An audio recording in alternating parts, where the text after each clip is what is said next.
सभी भक्तजनों जय माता दी। भक्तजनों, जैसा कि आपको पता है, आध्यात्मिक भक्ति ज्ञान चैनल की तरफ से आप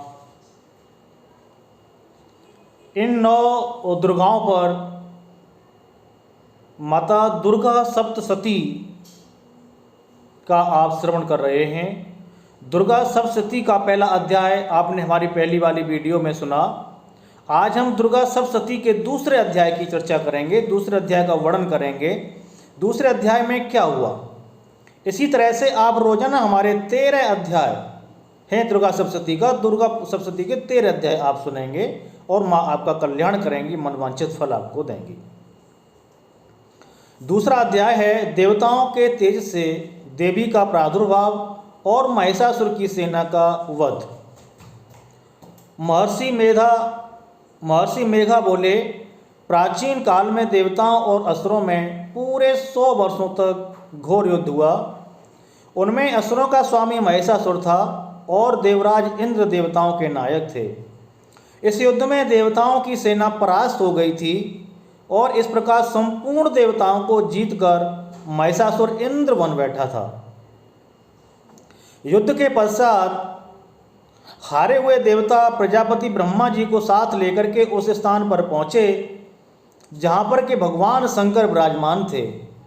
देवताओं ने अपनी हार का सारा वृतांत भगवान श्री विष्णु और शंकर जी से कह सुनाया। वह कहने लगे, हे प्रभु, महिषासुर सूर्य, अग्नि, इंद्र, वायु, चंद्रमा, यव, वरुण तथा अन्य देवताओं के सब अधिकार छीनकर अपना सबका अधिष्ठाता स्वयं बन बैठा है। उसने समस्त देवताओं को स्वर्ग से निकाल दिया है। मनुष्यों की तरह पृथ्वी पर विचर रहे हैं सारे देवता। दैत्यों की सारी करतूत हमने आपको सुना दी और आपकी शरण में इसलिए आए हैं कि आप उनके वध का कोई उपाय सोचें। देवताओं की बातें सुनकर भगवान विष्णु और शंकर जी को दैत्यों पर बड़ा गुस्सा आया। उनकी भौहें तन गईं और आंखें लाल हो गईं।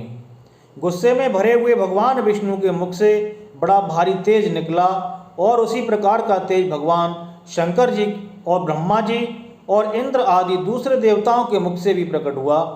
फिर वह सारा तेज एक में मिल गया और तेज का पुंज वह ऐसे दिखता था जैसे कि पूरा पर्वत के समान प्रकाशमान हो। देवताओं ने देखा उस पर्वत की ज्वालाएं चारों ओर फैली हुई थीं और देवताओं के शरीर से प्रकट हुए तेज की किसी अन्य तेज से तुलना नहीं हो सकती थी। एक स्थल पर इकट्ठा होने पर वह तेज एक देवी के रूप में परिवर्तित हो गया और अपने प्रकाश से 3 लोकों में व्याप्त हो गया। बड़ा ही प्रकाशमय और प्रकाशवान तेज था वो एक सारे देवताओं का तेज मिलकर के एक तेज में परिवर्तित हो गया और वो शक्ति के रूप में, आदिशक्ति के रूप में प्रकट हो गया। और वो भगवान शंकर का तेज था, उससे देवी का मुख प्रकट हुआ। जो भगवान शंकर का तेज था उससे माँ दुर्गा भवानी भगवती का मुख प्रकट हुआ। यमराज के तेज से उसके सिर के बाल बने। भगवान विष्णु जी के तेज से उसकी भुजाएं बनी। चंद्रमा के तेज से दोनों स्तन और इंद्र के तेज से जंघा और पिंडली तथा पृथ्वी के तेज से नितंब भाग बना। ब्रह्म के तेज से दोनों चरण और सूर्य के तेज से उसकी अंगुलियां पैदा हुईं और वसुओं के तेज से हाथों की उंगलियां एवं कुबेर के तेज से नासिका बनी। प्रजापति के तेज से उसके दांत बने और अग्नि के तेज से उसके नेत्र बने। संध्या के तेज से उसकी भौहें और वायु के तेज से उस देवी के कान प्रकट हुए। इस प्रकार से सारे देवताओं के तेज से उस देवी के पृथक पृथक अंगों का निर्माण हुआ। इस प्रकार उस देवी का प्रादुर्भाव हुआ था। महिषासुर से पराजित देवता उस देवी को देखकर अत्यंत प्रसन्न हुए। भगवान शंकर जी ने अपने त्रिशूल में से एक त्रिशूल निकालकर उस देवी को दिया। भगवान विष्णु ने अपने चक्र में से एक चक्र निकालकर देवी को दे दिया। वरुण ने अपने चक्र में से एक चक्र निकालकर उस देवी को दे दिया। भगवान विष्णु ने वरुण ने देवी को शंख दे दिया। अग्नि ने शक्ति दी। वायु ने धनुष और बाण दिए। सहस्त्र नेत्रों वाले देवराज इंद्र ने अपने वज्र से उत्पन्न करके एक वज्र दिया और ऐरावत हाथी का एक घंटा उतार कर देवी को भेंट किया। यमराज ने उसे कालदंड दे दिया, वरुण ने उसे पास दिया, प्रजापति ने स्फटिक की माला दी, स्फटिक की माला, और ब्रह्मा जी ने उसे कमंडल दिया। सूर्य ने देवी के समस्त रोमों में अपनी किरणों का तेज भर दिया। काल ने उसे चमकती हुई ढाल दी और तलवार दी तथा उज्जवल हार दिया और दिव्य वस्त्र भी भेंट किए। इसके कारण ही उसने दिव्य चूड़ामणि दी, 2 कुंडल, कंकड़, उज्ज्वल अर्धचंद्र, बाहों के लिए बाजूबंद, चरणों के लिए नूपुर, गले के लिए सुंदर हसली और उंगलियों के लिए रत्नों की बनी हुई अंगूठियां दे दीं। विश्वकर्मा ने उनको फरसा दिया। उसके साथ ही कई प्रकार के अस्त्र और अभेद कवच दिए और इसके अतिरिक्त उसने उसे कभी न कुंभलाने वाले सुंदर कमलों की मालाएं भेंट की। समुद्र ने सुंदर कमल का फूल भेंट किया। हिमालय ने सवारी के लिए सिंह और तरह तरह के रतन देवी को भेंट किया। तरह तरह के देवी को रतन दे दिए हिमालय ने। यक्षराज कुमेन ने मधु से भरा हुआ पात्र दिया है। शेषनाग ने उन्हें बहुमूल्य मणियों से विभूषित नागहार भेंट किए हैं। इसी प्रकार दूसरे देवताओं ने भी देवी को आभूषण और अस्त्र देकर उनका सम्मान किया है। इसके पश्चात देवी ने उच्च स्वर से गर्जना की है। उसके लिए उस भयंकर नाद से सारा प्रकाश गूंज उठा है। देवी का वह उच्च स्वर से किया हुआ सिंहनाद समान सका और आकाश उनके सामने छोटा प्रतीत होने लगा। उससे बड़े जोर की प्रतिध्वनि हुई जिससे समस्त विश्व में हलचल मच गई और समुद्र कांप उठे, पृथ्वी डोलने लगी और सबके सब पर्वत हिलने लगे। देवताओं ने उस समय प्रसन्न हो सिंहवाहिनी जगतमयी देवी से कहा, जगतमयी देवी ने कहा,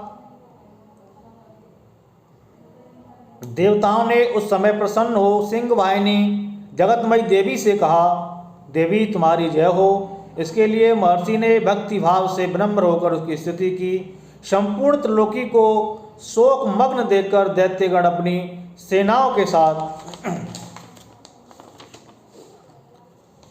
हथियार आदि लेकर सजाकर उठ खड़े हुए। महिषासुर के क्रोध की कोई सीमा नहीं थी।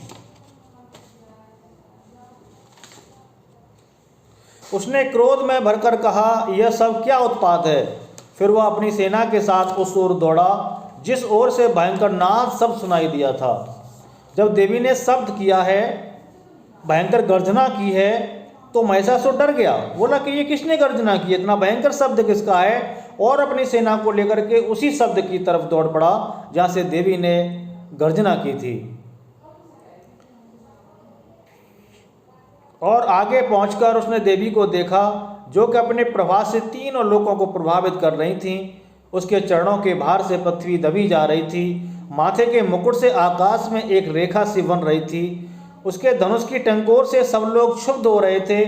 देवी अपनी सहस्त्र भुजाओं को संपूर्ण दिशाओं में फैलाए खड़ी थी। इसके पश्चात उनका दैत्यों के साथ युद्ध छिड़ गया और कई प्रकार के अस्त्र शस्त्रों से सबकी सब दिशाएं उद्भासित होने लगीं।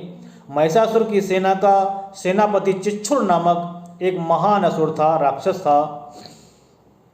वह आगे बढ़कर देवी के साथ युद्ध करने लगा और दूसरे दैत्यों की चतुरंगणी सेना साथ में लेकर चामर भी लड़ने लगा और 60,000 महारथियों को लेकर उदग्र नामक महादैत्य आकर युद्ध करने लगा। ये सब दैत्य देवी के साथ युद्ध करने लगे और महाहनु नामक जो असुर है वो करोड़ों रथियों को साथ में लेकर असीलोमा नामक असुर 5 करोड़ सैनिकों के साथ युद्ध करने लगा।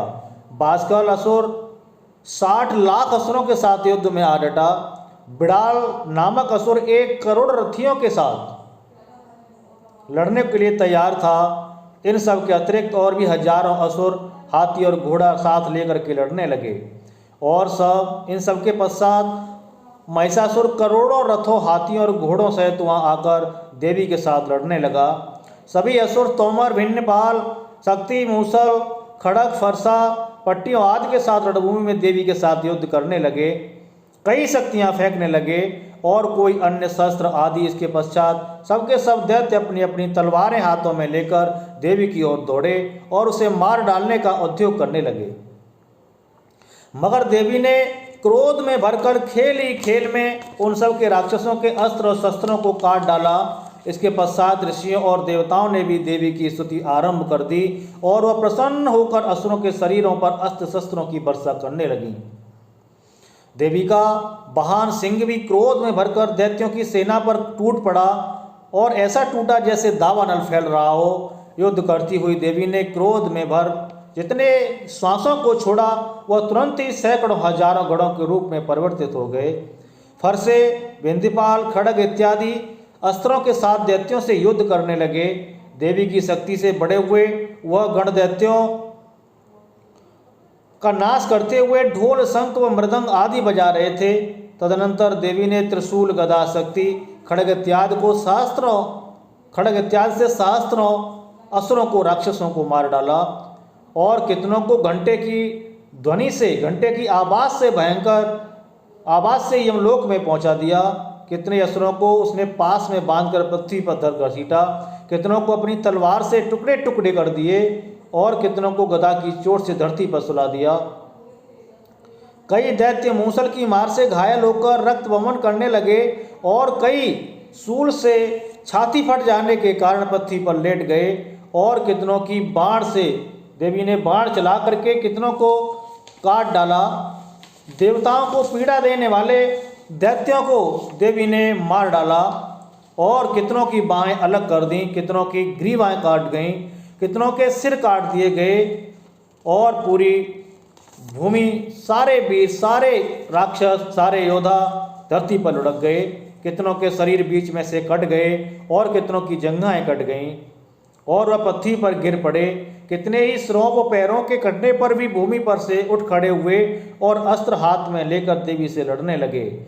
और कई दैत्यगण भूमि में बाजों की ध्वनि के साथ नाच रहे थे। कई असुर जिनके सिर कट चुके थे बिना सिर के धड़ से ही हाथ में अस्त्र शस्त्र लिए हुए लड़ रहे थे। दैत्य रह रहकर ठहरो ठहरो कहते हुए देवी को युद्ध की ललकार रहे थे। जहाँ पर वह घोर संग्राम हुआ था वहाँ की भूमि रथ, हाथी, घोड़े असुरों की लाशों से भर गई थी और असुरों की सेना के बीच में रक्तपात होने के कारण खूनों की नदियां बहने लगी थीं, रुद्रों की नदियां बहने लगी थीं। और इस तरह से देवी ने असुरों की विशाल सेना को क्षण भर में ही मार डाला, नष्ट कर डाला। और जैसे तृण काठ के बड़े समूह को अग्नि नष्ट कर डालती है, काठों के बड़े बड़े समूह को अग्नि नष्ट कर देती है, उसी प्रकार से देवी ने सारी राक्षसों की सेनाओं को नष्ट कर दिया, सभी को मार डाला है। और देवी का सिंह भी गर्दन के बालों को हिलाता हुआ, बड़ा शब्द करता हुआ असुरों के शरीरों से मानो उनके प्राणों को खींच लेता था। वहाँ देवी ने गढ़ों ने जब दैत्यों के साथ युद्ध किया तो देवता प्रसन्न होकर आकाश से उन पर वर्षा करने लगे। साथियों, इस तरह से माता ने, माँ आदिशक्ति आदिजन्मा ने, जगजननी जगदम्बा ने महिषासुर की सारी सेना का नाश कर दिया है, सारी सेना को रणभूमि में मार दिया है। आज के लिए ये दूसरा अध्याय समाप्त होता है। इस अध्याय में केवल इतना ही। तीसरा अध्याय सुनने के लिए, दुर्गा सप्तशती का तीसरा अध्याय का आप सुनने के लिए, श्रवण करने के लिए आप हमारा अगला वीडियो जरूर देखें। जय माता दी।